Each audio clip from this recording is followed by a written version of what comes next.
Bom dia, boa tarde, boa noite, galera. Hoje é o dia da gente falar sobre o primeiro conto do livro Seminário dos Ratos, de Lígia Fagundes Telles. É um livro de 14 contos.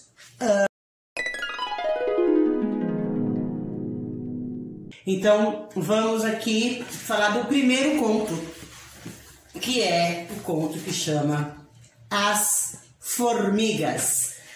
Bom, eu vou fazer um apanhado geral aqui do livro, do resumo, mas o livro é o seguinte, basicamente, são duas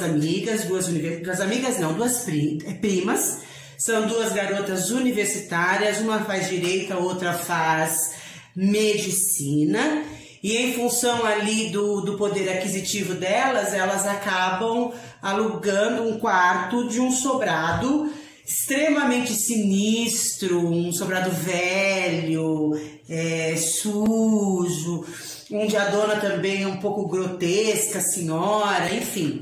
Elas alugam esse quarto, que é o que elas podem pagar, e é um sótão, fica no sótão o quarto delas. Elas percebem ali que o quarto também não é lá muito limpo, não é lá tão branquinho e clarinho, mas o que há ali de interessante é que a dona da pensão diz a ela, a que faz medicina, que ali havia uma caixinha, uma pequena caixa, um caixotinho, com ossos, deixado pelo anterior morador do quarto.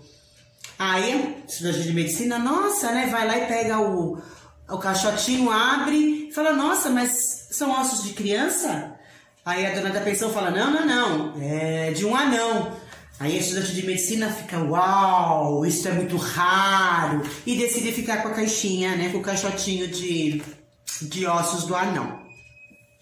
Aí o conto vai, né, a narrativa vai se desenrolando, elas percebem que no meio da madrugada um monte de formiga se organizava e ia em direção ao caixote.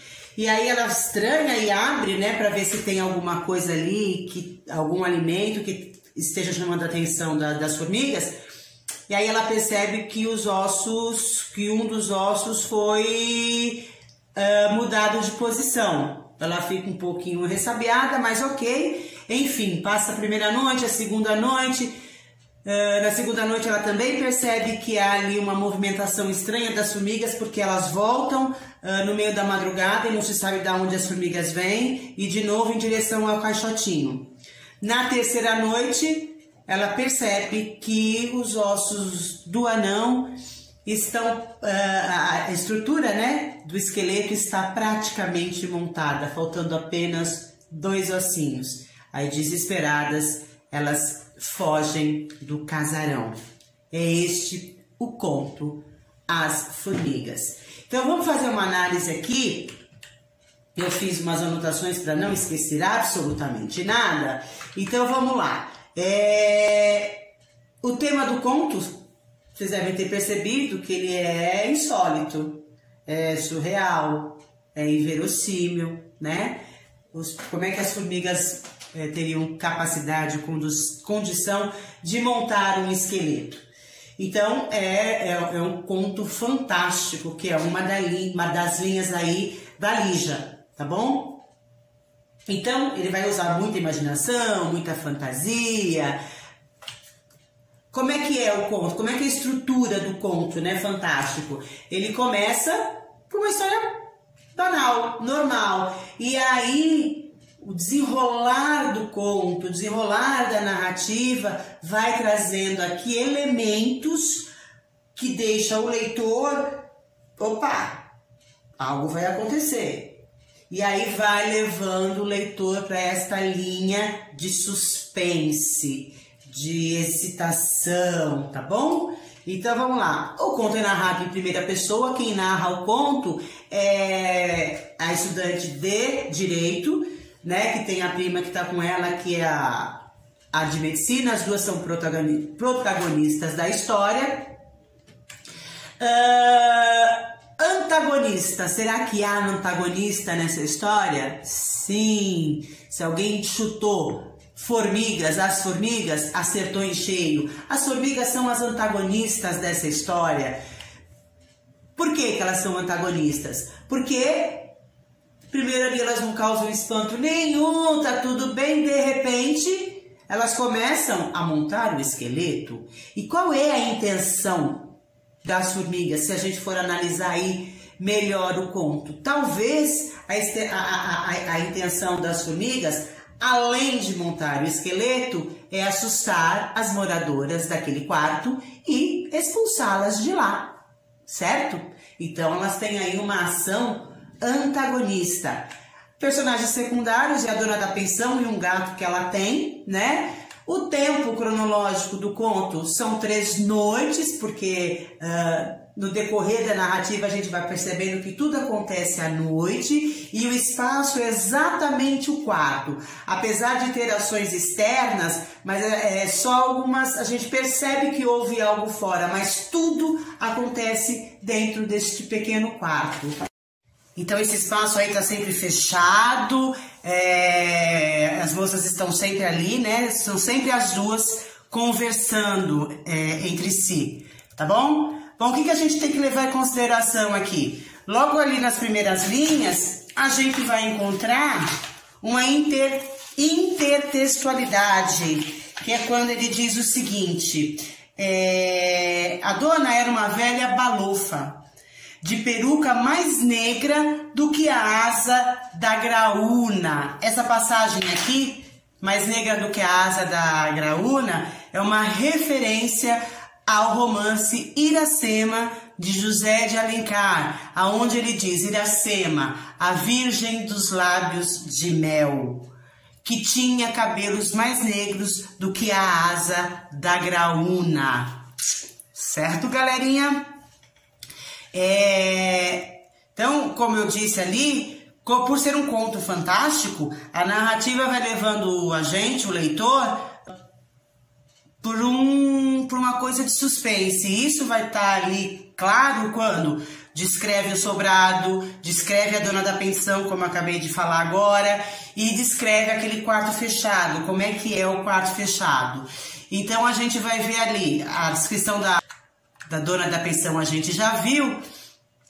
Aí, ó, a letra era escura, atulhada de móveis velhos, desaparelhados, no sofá de palhinha furada no assento, 2 almofadas que pareciam ter sido feitas com os restos de um antigo vestido, os bordados salpicados de vitrilho. O quarto não podia ser menor, com o teto em declive tão acentuado que nesse trecho teríamos que entrar de gatinhas. 2 camas, 2 armários e uma cadeira de palhinha pintada de dourado. No ângulo onde o teto quase se encontrava com o assoalho, estava o caixotinho, coberto com um pedaço de plástico. É raro a beça esqueleto de anão. O quarto ficou mais alegre. Em compensação, agora, a gente podia ver que a roupa de cama não era tão alva assim. De onde vem esse cheiro? Perguntei farejando. Você não está sentindo este cheiro meio ardido? É de bolor. A casa inteira cheira assim, ela disse. Então, o fantástico aí vai se concretizando principalmente com o aparecer das formigas alinhadas e que montam o esqueleto. Vamos ver a passagem do livro?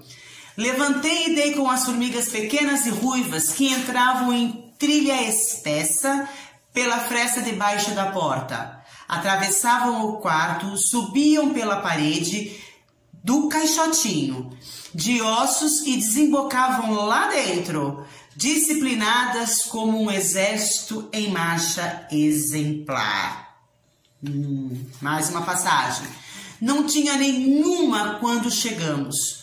Fui ver o caixotinho, todas se trançando lá dentro. Lógico, mas não foi só isso que quase me fez cair para trás.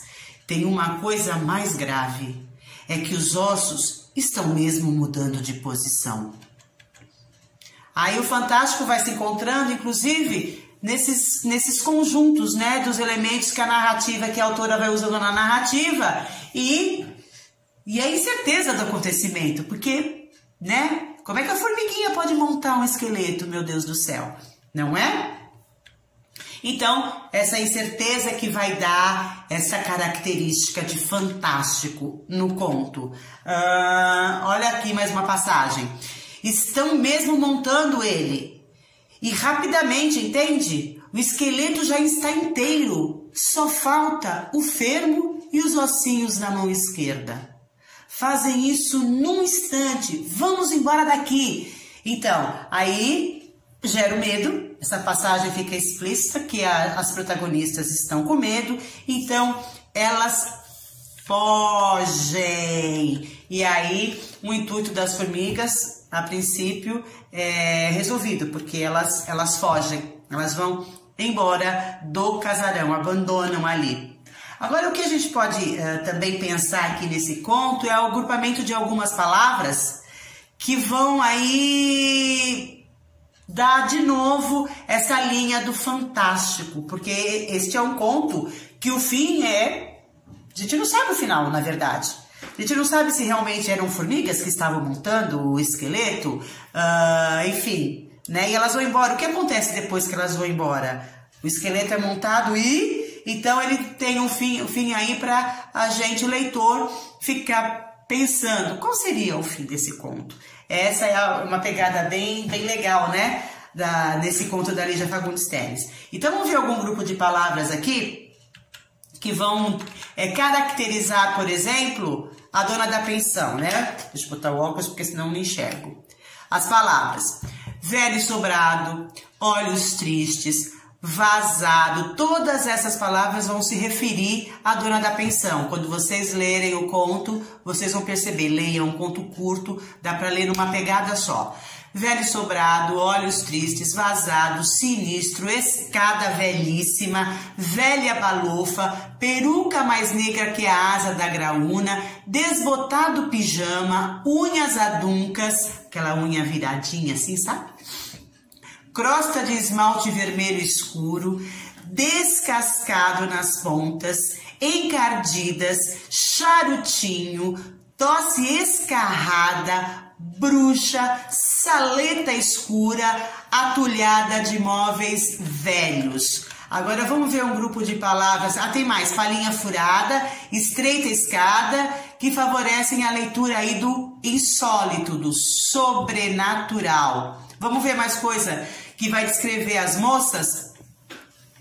As malas, japona, gravura, lata de sardinha, pão, bolacha, chá, omelete, chocolate, urso de pelúcia, lâmpada de 200 velas, álcool, que vão dar pra gente aí a condição socioeconômica das duas. Não é dito se elas têm ou não têm dinheiro, mas essas palavras já levam a gente a crer que elas têm uma condição socioeconômica desfavorável. Olha o que vai descrever as formigas: ruivas, pequenas, compactas, rápidas, inúmeras, disciplinadas, levava as mãos à cabeça, personificação aqui, né? Sacudia a cabeça, cheiro ardido, trilha sodeída, trilha espessa, e aí, neste caso aqui, favorece a gente a um insólito. Por quê? Porque aí dão personificação, personificam as formigas, né? Dão características humanas às formigas.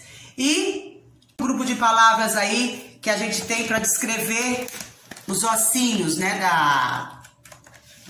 do caixotinho. Brancos, perfeitos, limpíssimos, miudinhos, brancura de cal, todos os dentinhos, e tudo isso vai levando a gente para o insólito, para o sobrenatural, tá? E principalmente quando ela diz, né, que os ossinhos de anão, o esqueleto de anão é coisa rara. Então, é rara beça, inclusive. Então, tudo isso vai levando a gente para essa narrativa. É interessante a gente ver aqui que um dos arquétipos do ser humano, assim, de medo, é justamente o que vai falar sobre o além, né?